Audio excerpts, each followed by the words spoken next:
Okay, let's dive right into this. Welcome back to The Explainer.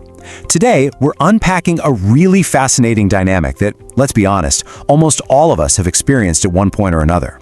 We're looking at the psychology of attraction, specifically why that instinct to quote-unquote chase a romantic interest completely backfires, and how actively building your own self-worth is the actual key to relationship success. If you've ever felt yourself kind of losing your own identity the exact moment you start falling for someone, well, this explainer offers a completely new way to look at dating and self-investment. Here's our roadmap for today. We're going to start with the chasing trap and then look at the rockstar paradox. From there, we'll visualize a solution with the confidence table, empower ourselves with FU confidence, and finally wrap things up with the ultimate investment. All right, let's kick things off with section 1, the chasing trap, losing yourself.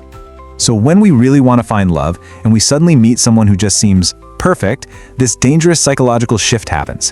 Why do we abandon our own lives the moment we meet someone we like? Think about it. You meet them, you decide based on a few characteristics that they're the one, and suddenly it feels like there is absolutely nothing more important in the whole world than securing this person. All those little things that give us our own unique identity, they just sort of fade right into the background. And this perfectly illustrates that downward spiral we fall into. First, we meet that ideal partner. Next, we lose connection with our hobbies, our friends, our passions. Then, we start overinvesting, trying harder and harder to lock the relationship down. But here is the critical flaw. That instinct to try harder actually works completely against us. Nobody becomes more attracted to you just because you're trying harder. In fact, when they feel you doing this, it makes them feel like they can just pick you up and put you down whenever they please. They feel entirely in control, and more often than not, that dynamic makes them pull away. Moving right along to section 2, the rockstar paradox, valuing the right things. To really understand why we fall into this trap, we gotta look at what we're fundamentally valuing. The source material highlights this absolutely fascinating story from Mark Manson's work that contrasts two rock stars. On the left, you've got David Mustaine. Now, he was kicked out of Metallica, so he went on to start Megadeth. Megadeth sold 25 million albums and toured the whole world, but Mustaine was miserable. Why?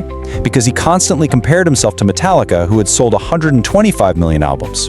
Then, on the right, we have Pete Best. He was kicked out of the Beatles right before they became massive. But Pete Best actually went on to get married, have kids, and live a really happy, contented life. He even went on record saying his happy life was only possible because he got kicked out of the Beatles. The profound takeaway from that story is this: if we want to be happy, we have to learn to value the right things. Pete Best just valued entirely different things than David Mustaine.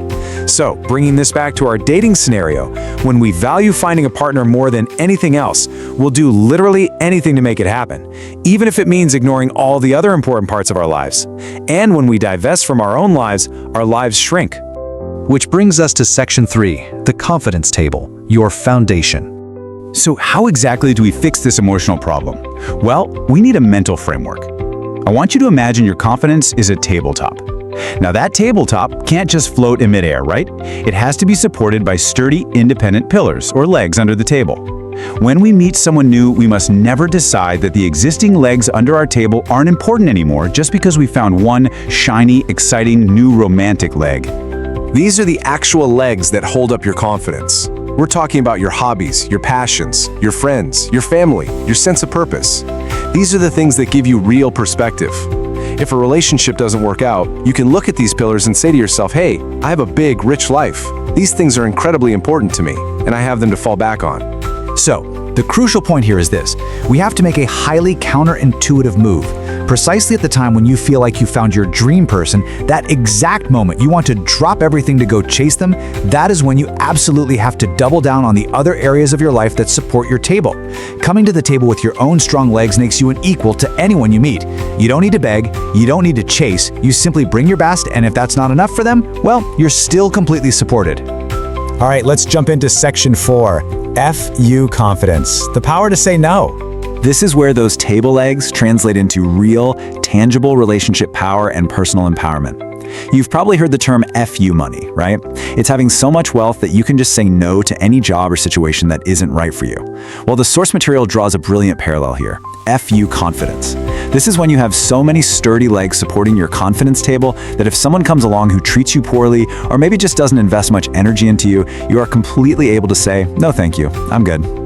And let's be super clear about what actually gives your life value. Sometimes we meet someone who has achieved massive external success. You know, they have more money, higher status, or maybe they're just incredibly good looking, and we naturally feel a bit intimidated. But the source provides such a poignant reminder.